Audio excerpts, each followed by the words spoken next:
We deployed our cloud function using Visual Studio Code plugin, Cloud Code from Google, which is nice, but now let's try another way, which is more hardcore, but the good news is going to be working regardless of which IDE or programming language for you use.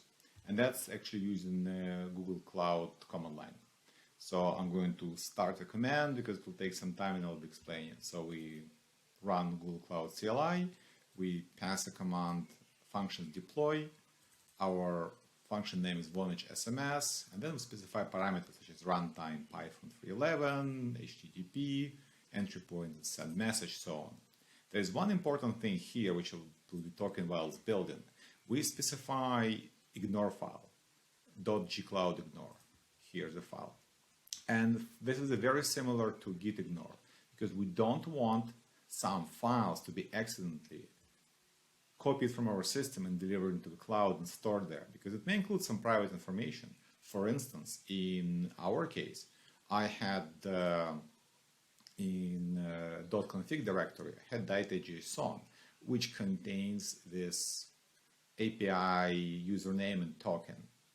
Right? And I don't want this file to be copied and stored in the cloud because maybe in 1 year somebody will go there, take a look and misuse it.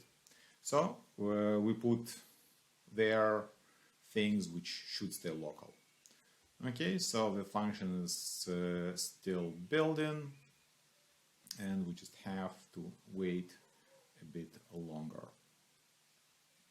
Okay, and while waiting other parameters which we have, so we specify which region to deploy the function to, use second generation, okay, and it looks like we're done. Excellent. And now let's cover one last way of changing cloud functions, and that is actually using it directly from Google Cloud Web Console.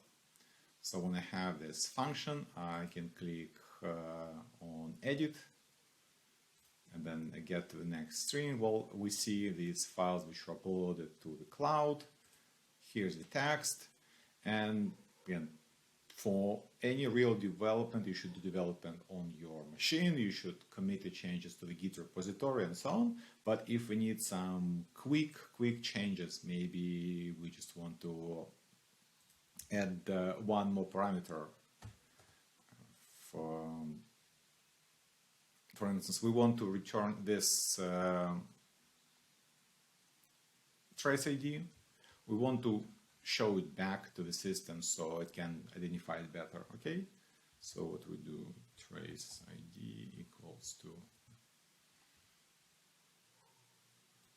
and then I click deploy, and again I will have to wait a little bit while this normal process which we saw before, building and deploying a container, will finish.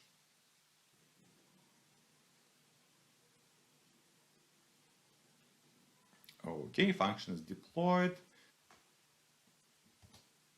So now I'm just going to use the same test using curl and sending our file with the data. So now I'm going to use the same test as I did before, using curl and passing the file with JSON data.